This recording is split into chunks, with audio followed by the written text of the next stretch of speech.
Greetings, and welcome to Movie Recap Vault. In this session, we are going to review a 2023 crime, drama and mystery movie, titled Reptile. Will is a real estate mogul, who is working with his girlfriend Summer, to clean and prepare a new home listing they are trying to sell. Will wants to get frisky, but Summer isn't in the mood. Later, Summer is at the pool with her friend Renee, describing her recent dream. It's about being unable to escape a car that's about to be hit by a train. Renee thinks it symbolizes Summer fearing being caught. Meanwhile, Will is driving to a presentation, and calls Summer. He gets her voice message, and hangs up. Inside, Will gets advice from his mother, Camille, about his presentation on real estate marketing. She thinks he'll do well. Will gets a warm reception from his audience, and later wonders where Summer is. That night, Will wants to know why Summer didn't attend his meeting. She claims to have fallen asleep. Will decides to rest on the couch downstairs. The next day, Summer is back at the house they are trying to sell. She's texting Will on her phone and hears someone enter the back door, and yells that she's in the kitchen. At the same time, Will is signing a document for the sale of a foreclosed property. He leaves the business and opens a text from Summer. She wants him to come to the house that she's cleaning. Will arrives at the house and looks for Summer. He finds her dead on the floor in an upstairs bedroom, with a knife stuck in her pelvis. Across town, Tom and his wife Judy are arriving at a celebration. Tom is a homicide detective. Robert, Judy's uncle, hugs her. Robert is a police captain that works with Tom. Wally is also there. He's a narcotics officer they work with. Robert steps away from the table to take an important call. He and Tom need to go investigate a homicide. While driving, Robert tells Tom that he just learned last week that he has MS. They arrive at the crime scene and there are numerous police cars and bystanders wanting to know what happened. Dan, Tom's partner, is already there and briefs them. They've got a dead realtor. They go upstairs and check the body. Dan reports that she was stabbed so hard that the knife is stuck in her pelvis. Outside, Tom questions a lady who lives next door. She tells him that she was outside and heard a car and saw a man walk into the house. She noticed that he was wearing a hoodie and walked funny, but couldn't see more. Tom checks the area and notices cameras installed on 2 trees. Later, Tom meets Will at the police station. Will tells Tom that he was with Summer for about a year and a half. Will wanted to marry Summer, but she was still married to another man, Sam Gifford. The police collect fingerprints, a DNA sample and photographs from Will. Robert, Tom and Wally discuss the circumstances and decide to release Will. After working all night, Tom arrives home the next morning. The contractors are still working on a major home renovation. Peter, the contractor, apologizes for his error that caused part of the kitchen to collapse. Marty, the chief of police, wants to know if Robert thinks Tom is the best detective to lead the investigation, considering his past. Robert wants Tom to lead it. Marty then briefs the reporters and others that are waiting for an update on the murder investigation. Eli, who we get to know later, is in the audience. Back at the station, Tom and Dan examine the video from the cameras on the trees. They think the car is a 1990 blue or purple Buick LeSabre. Dan notices the car is missing a hubcap. Later, Tom and Dan visit Will at his home. Will lets Tom keep the picture of Summer and her husband, Sam. Eli is seen in his apartment, as a police scanner is audible.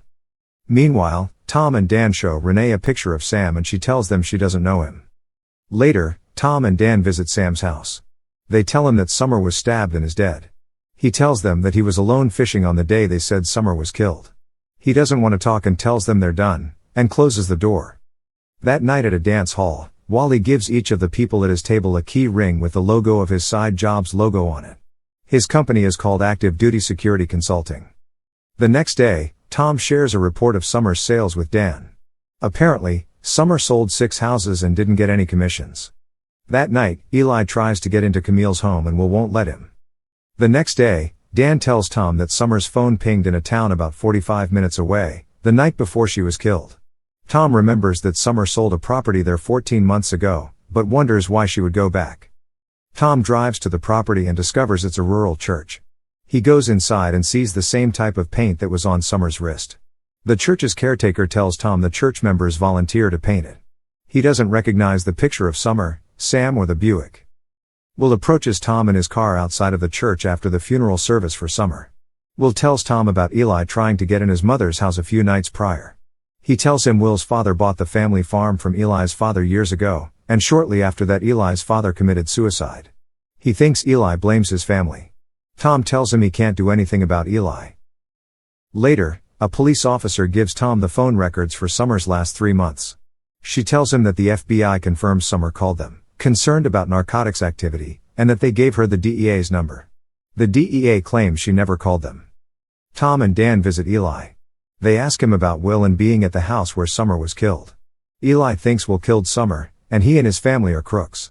He claims he went to the crime scene after hearing about it over his police scanner, and was hoping to see Will arrested. He doesn't want to give them a DNA sample, and they leave. Later, Tom and Dan meet with Robert and Marty to discuss the case. They discovered a record of Summer's husband's vehicle at the lake he said he was fishing at the time of the murder. Although Summer called the FBI about narcotics, they have no record of her calling their department. Afterwards, Tom and Dan meet Renee again. She tells them that Summer was still seeing Sam, her husband. She didn't tell them before, because her ex didn't want her talking to the police. Her ex sells heroin and coke with Sam. Later, Tom, Dan and Robert meet Will to review what happened the night he found Summer. Will claims he entered, called for her, and tried to give her CPR. While at the house, Tom gets a call and they go to Sam's house. While driving to Sam's house, Dan instructs the local police to form a perimeter around Sam's house but not to approach him. Tom and Dan enter Sam's house and tell him they have a warrant for his arrest. Suddenly, there's gunfire. Sam grabbed Dan's handgun. Tom exchanges fire with Sam, and Sam jumps out of the window. Tom follows Sam and eventually finds him dead from Tom's shot in his back. Wally reports that so far they've found 13 kilos of heroin. Tom notices Wally taping the heroin package with a unique-looking tape. The next night Tom is at a party and talks with Robert outside. Robert tells him he's been recommended for the Medal of Valor, for saving Dan's life. Meanwhile Eli is watching TV and recognizes a guy on the news. The man pulled from a car crash is the same person that works for Will and his mother. And, after the police pulled him from the crashed vehicle, they found 13 kilos of heroin in his vehicle. At the same time, Tom is watching coverage of the accident and notices the packages of heroin have the same unique tape on them as what he saw Wally put on the 13 kilos of heroin found at Sam's house. Later that night, Tom gets a call and responds to a break-in at the business office of Will's company. The front glass door is broken, but Will doesn't think anything was stolen. Dan wonders if it was Eli, and Will says nothing was taken that he's aware of. While Tom is driving home after investigating the break-in, Judy is awakened by a sound outside. She investigates. When Tom arrives home, he notices a lot of water spilling into the driveway from the backyard. When he opens the gate, he sees Eli kneeling beside the pool, and Judy pointing a handgun at him. She already called the police and tells Tom that she accidentally shot the pool while trying to scare away Eli, because he was creeping around. Eli tells Tom that Summer was being ripped off by a company called Whitefish. He asks if Tom knows Rudy Riccozzi, who works for Will and his mother. Rudy was picked up with 13 kilos of heroin. Suddenly, uniformed police officers arrive and as Eli is being quickly taken away, he yells to Tom that Will was laundering drug money. After Eli is taken away, Tom sees a USB thumb drive that Eli left behind. The next day Tom checks the files on the thumb drive. Tom doesn't know who he can trust, and goes into the restroom to continue his file review after Dan arrives. There are records of Summer's real estate sales, and copies of asset forfeiture documents. A company called Whitefish Assets Incorporated is listed multiple times in a spreadsheet, as the buyer for civil asset forfeiture properties. Tom then learns that Summer didn't get a commission for any of those sales. Next, Tom visits the city's records office, and gets information about drug-related civil asset forfeitures. He visits one of the properties and sees a for sale sign listing Camille as the broker. Tom calls his private contact and discovers that Whitefish isn't active anymore, and the only address is an old post office box. Tom then thinks he's being followed. His contact then tells him that a second company has the same address, and it's called Active Duty Consulting. Tom immediately realizes that it's Wally's company. Tom checks with the police evidence office and learns Riccozzi was a confidential informant for the police department for years. He verifies that one of the heroin packages Riccozzi was arrested with has the same unique tape on it as the tape he saw Wally put on Sam's heroin package. He then learns that the packages from Sam's house were sent for disposal by Wally the morning before Riccozzi was arrested and his evidence was stored. Tom then goes outside and calls to request Riccozzi's phone records. That night, Tom is reviewing the records from the thumb drive and retrieves a message about Riccozzi's phone records. Apparently, Riccozzi called a number ending in 3586, 17 times on the day Summer was murdered. Tom calls the number, and we see that the phone at Camille's house is ringing. Later, Eli is being bailed out of jail. He's told that LILC bail bonds paid his bail. After he returns to his apartment, he notices that Will is inside.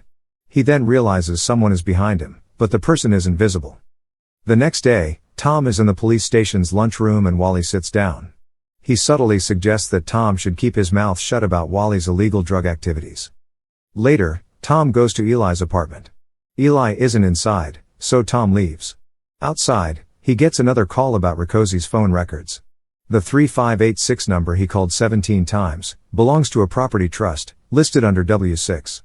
The next morning, Tom retrieves the thumb drive and puts it in his boot. He and Judy go to Robert's birthday party. Robert tells Tom he wants to talk with him about something. Wally stares at Tom several times as Tom passes, but Tom doesn't make eye contact with Wally. Wally eventually approaches Tom and asks why he's avoiding him. Tom claims he wasn't avoiding Wally. Tom goes upstairs to talk with Robert. He takes the thumb drive out of his boot and is going to tell Robert about his suspicions, but Robert tells Tom he's going to get the Medal of Valor. Tom puts the thumb drive back in his boot. At that moment, Wally arrives and congratulates Tom. Later, Tom goes into Robert's garage to check his fridge. He notices a car and removes the cover. He discovers it's been painted, and the original color is purple. Robert arrives. Tom tells him the car is a Chrysler Imperial, just like the one at Summer's murder scene. Robert tells him he's storing it for someone, but won't tell him who owns it. When driving home, Judy asks why Tom didn't tell her that the medal came with $20,000. Tom suggests that he didn't know. Suddenly, a police car pulls them over. The officer knew it was Tom driving, and said he stopped them because Tom didn't come to a complete stop at the last stop sign. Tom is suspicious. The officer just gives Tom a warning and states he must follow Tom home. He then congratulates Tom for getting the medal. Judy wants to know what is happening. Tom tells her that Whitefish is Wally and Will's business. Wally plants drugs in houses, and the houses get seized. Then Whitefish buys the houses. Although Summer was the sales agent, she didn't get any money and didn't know what they were doing. After she found out what they were doing, she was going to tell the FBI or DEA. That's why they killed her. Judy thinks Tom should tell Robert, but Tom tells her that he probably knows, and the Chrysler is in his garage. Tom gets a call from Robert, and before answering, Tom tells Judy to pack a bag because they're sleeping somewhere else. Robert wants Tom to visit him the next morning so he can explain what's happening. Robert hangs up and tells Wally everything will be fine, that Tom kept his mouth shut in the past. Later that night, Tom meets with the chief of police, Marty. He tells him about his suspicions, shares the documents, and tells Marty that he hasn't told anyone else. The next morning Tom and Marty drive to Robert's house. Robert invites them both inside and offers them coffee. Robert asks if they're visiting because of the car, and Tom tells him they want to talk about other things as well. Robert suggests they talk upstairs, and Marty says he'll be there after he uses the facilities. After Marty walks away, Robert tells Tom to get away. Because he gave Marty the thumb drive, they know everything. When Robert reaches the top of the stairs, he's shot. Tom confronts Marty, and Marty tries to shoot him, but Tom shoots first. Tom and Wally both are pointing their handguns at each other. A frisbee hits the outside window, and Wally is distracted. Tom shoots him, and Wally shoots at Tom. Tom is injured, but takes Wally's handgun and sits down. Wally asks Tom to kill him, and Tom just calls 911. Later, Will is golfing when two golf carts arrive with FBI agents to arrest Will. The end. Please subscribe if you enjoyed the video. Thanks.